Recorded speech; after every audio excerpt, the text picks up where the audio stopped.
all of his adult life.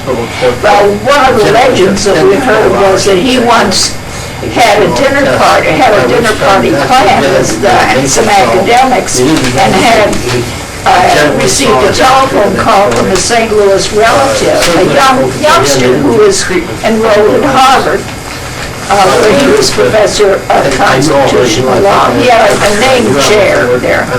And so he invited the young relative to come and have dinner, but the only flaw in the story is that they spoke Latin during the entire meal. He didn't understand a word that was being said. It diminished his pleasure, but he knew that he was in pretty lofty company when he was having dinner with academicians who could carry on a dinner conversation and laugh.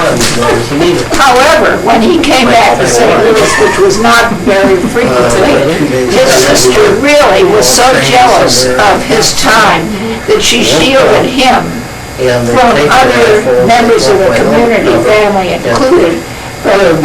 So we didn't get to see very much of him. He spoke here once at a liberal oral meeting, and I went forward to say hello to him, and I intended to introduce myself because he hadn't seen me for literally, years, like 20 years or 10 years. And before I could say anything, he said, "Hello, Ellen Jane." He recognized me. He remembered me for many, many years before. He was a nice person in addition to being an outstanding legal scholar. And the story is, and I presume this is in the book, I don't remember, that John F. Kennedy offered him a seat on the Supreme Court, which he declined because he said he was in the middle of writing and hoped to finish a definitive history of the Supreme Court, and that would interfere with it, and that John F. Kennedy then rebutted him by saying, "Well, Professor Freund, I thought you would rather make history than write it." So that may be apocryphal, but at least that is a story that one hears. Can you talk a little bit about how the bakery got started? This probably is in the Freund Family Chronicles, but I do enjoy talking about it. When they moved to St. Louis, like many of the immigrants at the time that we're talking now, 1849, where there were not very many jobs available or careers available, many of our ancestors became peddlers, and they would go out to neighboring communities because they didn't have the stores that a large community like St. Louis had, and that he started doing that. But in the meantime, his wife Yetta was baking bread at home for the family, which they thought was pretty exceptionally good bread. So they shared it with their neighbors, who agreed that this was unusually good bread.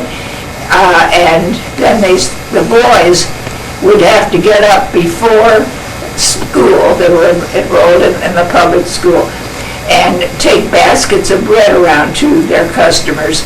And one of the stories that I have heard, of course this was not my immediate family, the original baker was a brother of my two great-grandfathers, Simon and Samuel, and we didn't get to see that much of that part of the family, I believe. But he turned off. I've lost my train of thought. Well, and the bread was so good that they decided. Oh, yes, but, okay. And the kids fell asleep in school. And the kids did fall asleep at school, but they were alert enough to know if customers say, "I would like it if it had just a little bit more wheat flour, and it was a little bit less heavy with the rye flour." So they modified it until they got just the right combination, and then they call that Bohemian rye. But they were alert to what tastes were here and accommodated to it. And he became friendly with, I guess, He had been General Grant, was in retirement, and then went back again as a general and later became president. But Ulysses S. Grant owned a farm here, and he had some really good timber on it, and he traded bread for the wood, because they used wood to fire up the ovens to bake the bread. So he had an ongoing relationship. And one of the stories, which I just heard relatively recently, was that Ulysses Grant, who was known to be a heavy drinker, would really get overloaded sometimes. And so they would put him in the back of the wagon and sort of conceal him behind loaves of bread or something like that, so that the people would know, and they would take him in his drunken stupor back to his farm. They did maintain a relationship, and also they supplied bread for the Union Army when he went back into service during the Civil War. When did the family come to the U.S., and where do they come from? The Freund family? Yeah. They all came from small towns around Pilsen.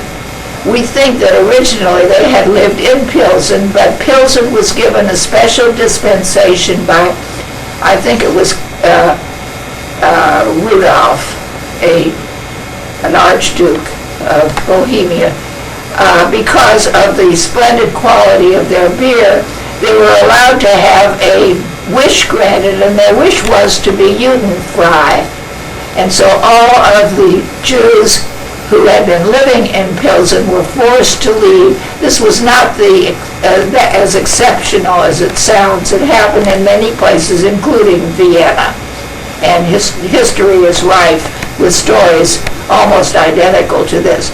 So what they did was to move to small towns in the suburbs around the city of Pilsen, where they would live, and then they would go back during the day to do their business and then go back to their towns.